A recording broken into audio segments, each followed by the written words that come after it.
Guys, this storm is actually very concerning, and I want to make sure that everyone watching right now understands what we are dealing with over the next 48 to 72 hours, because this is not your average spring storm system rolling through. We have multiple rounds of severe weather stacking up back to back across a really significant portion of the country. And when I say significant, I mean we are talking about a setup that has all hazards of severe weather on the table simultaneously. Damaging winds, very large hail and tornadoes, some of which could be strong and long-tracked, are all in play today and again tomorrow, with a continued threat stretching into the weekend. And severe weather is not even the only story here, because behind this front, we're also watching for some pretty impressive temperature crashes, and even the possibility of late-season frost and freeze conditions for parts of the Ohio Valley and the Great Lakes. So there is a lot to talk about today. Let us get right into the forecast, because we have a ton of ground to cover, and I want to make sure you know exactly what is coming and when it is coming, so you can be ready before any of this actually arrives. Let me jump right into what we are looking at for today, because the Storm Prediction Center has some significant risk areas already posted, and the threat is ramping up faster than I think a lot of people realize right now.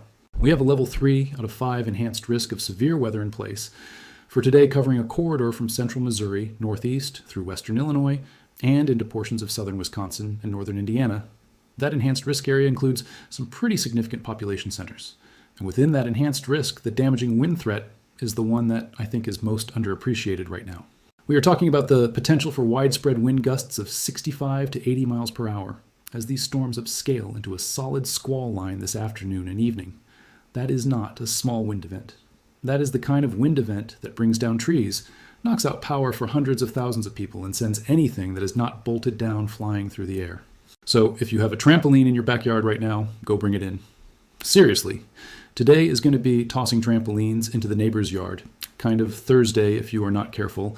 Loose patio furniture, lawn decorations, anything like that needs to come inside before these storms arrive.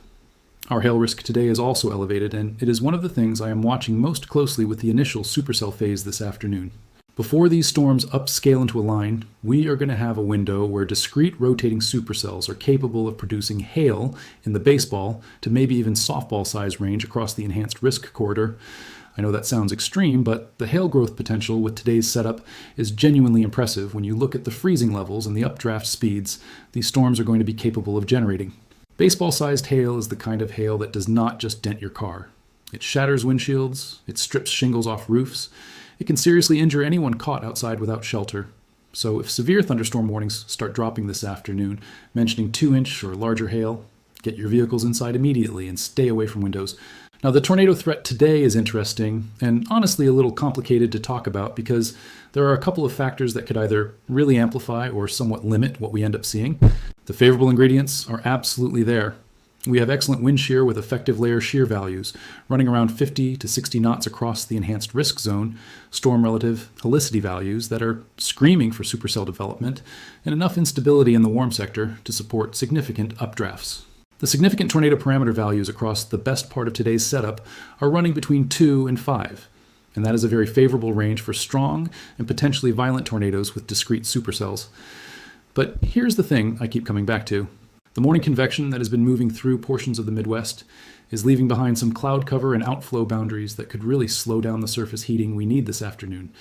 If temperatures cannot recover into the upper 60s and low 70s quickly enough, that tornado threat stays on the lower end.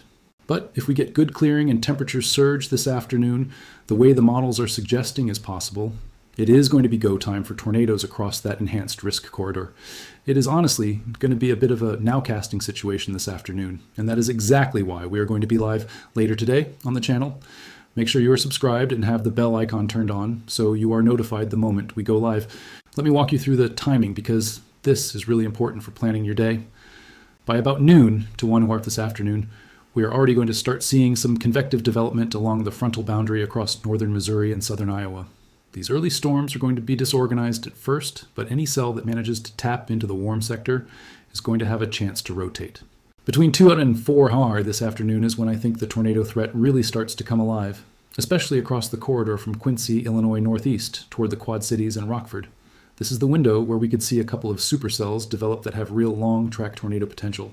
I want everyone in that area from Burlington, Iowa, down through Macomb and Peoria to have their shelter identified and their alerts active before 2 hours, because things can go from 0 to dangerous very quickly once these storms get their act together. Between 4 and 7 a.m. this evening is when I expect the most widespread severe weather activity of the day. The squall line is going to be racing northeast at around 50 to 60 miles per hour during this window, and the damaging wind threat is going to be the dominant hazard. Any supercells that manage to stay discrete on the southern end of the line during this period are still going to have a tornado risk, but it becomes increasingly conditional as the linear mode takes over. By 7 now to 9:06 tonight, the storm coverage will be widespread across Illinois, Indiana, and into Ohio, with an ongoing damaging wind threat and an embedded QLCS tornado risk that I do not want anyone sleeping on. By 10 down to 11 hours, things start to wind down across the western zones, but the line will still be pushing through the Ohio Valley and into western Pennsylvania overnight. Now I have to talk about tomorrow because in some ways I actually think tomorrow might end up being the more significant day of the two. And I do not think that is getting nearly enough attention right now. Tomorrow's setup has some really impressive ingredients coming together across the southern plains and lower Missouri Valley. A strong surface low is going to be tracking northeast across Kansas and Missouri tomorrow afternoon. And on the east side of that low, right along the warm frontal boundary, we are going to have a very juicy environment for supercell development. Cape values tomorrow in the warm sector could be running between 2,000 and 3,000 joules per kilogram across portions of Oklahoma, Kansas, and Missouri. And the wind shear profile is going to be excellent, especially near that warm frontal zone where low-level wind shear really cranks up. The SPC already has a level 3 enhanced risk posted for tomorrow across a corridor that includes Wichita, Kansas City, Des Moines, and back through Springfield, Missouri. That is a really significant area, and I think the tornado threat tomorrow, particularly during the mid to late afternoon hours, could be one of the more notable tornado outbreaks we have seen this spring. Any discrete supercells that develop tomorrow afternoon near that warm front have an excellent chance of producing significant long-track tornadoes. So Kansas City, you need to be ready tomorrow afternoon. Wichita, same thing. Springfield, same thing. The threat is real, and I think it is going to verify. Tomorrow's hail threat is also worth talking about, specifically because the initial supercell phase tomorrow afternoon could produce some of the largest hail we have seen this season. I would not be surprised to see baseball to even larger hail with some of the discrete supercells that fire tomorrow afternoon across central Kansas into southern Nebraska. Make sure your vehicles are protected tomorrow afternoon if you are in the Kansas City metro, the Wichita area, or anywhere along that corridor from the Texas Panhandle northeast toward Omaha. The storms that fire tomorrow afternoon are going to mean business when it comes to hail production. After about 7 o'clock tomorrow evening, the storm mode is going to start transitioning toward a more linear squall line structure, and that shifts the primary threat to widespread damaging winds of 60 to 80 miles per hour, moving into Missouri and Iowa overnight tomorrow night. QLCS tornadoes are going to be possible embedded in that line, so the tornado threat does not completely go away, even after the supercell phase ends. And then there is Saturday. Saturday is interesting because we are going to have another round of severe weather potential across the southeastern states as the remnant frontal boundary pushes into the Tennessee Valley and the Gulf Coast states. I think Saturday looks primarily like a damaging wind and hail day for Mississippi, Alabama, and Tennessee, but I would not rule out a few tornadoes, especially if we get any discrete supercells firing out ahead of the main line. The timing on Saturday looks to be morning through the afternoon across the deep south. So this is a daytime event, which is actually a little more manageable from a warning and awareness standpoint than some of the overnight threats we have been dealing with. Sunday looks much quieter across most of the country, and honestly, after the stretch we are about to go through, a quiet Sunday is going to feel really good. One more thing I want to make sure everyone is aware of, and I feel like this is flying under the radar right now. Behind this frontal system, we are going to see a significant temperature crash across the Midwest and Ohio Valley heading into the end of the week. We are talking about temperatures dropping 20 to 30 degrees from where they are today by Thursday and Friday. And with temperatures having been running well above normal for most of April, there are crops in the ground and fruit trees blooming across the Ohio Valley and Great Lakes region that are going to be extremely vulnerable to a hard freeze if it materializes. The Climate Prediction Center has flagged below normal temperature probabilities for the Ohio Valley, Great Lakes, and into the Northeast for the end of the week. And if you are a gardener or a farmer in any of those areas, you need to have a plan to protect your early season plantings before this cold air arrives. It is genuinely a significant threat for agriculture, even if it is getting buried under all the severe weather headlines right now. All right, here's what you need to do right now if you are anywhere in today's or tomorrow's risk zones. Make sure you have multiple ways to receive severe weather warnings on your phone. A weather alert app that rings like a phone call when a tornado warning is issued for your exact location is not optional right now. It is essential. Sirens are a supplement. They are not your primary warning method, especially if you're going to be inside with the windows closed while these storms roll through.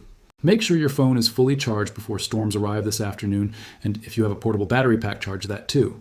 Know where your shelter is before the first storm fires. Lowest floor, interior room, away from windows. And if you are in a mobile home anywhere in the threat corridor today or tomorrow, please identify a nearby solid structure you can get to quickly, because mobile homes are not survivable shelter in a significant tornado. And today and tomorrow both have significant tornado potential across a wide area. We will be going live later today to cover all of this in real time, so make sure you are subscribed and have the bell notification turned on. Drop a comment below and let me know where you're watching from today. It is going to be a very busy 48 hours. Stay safe out there, everyone.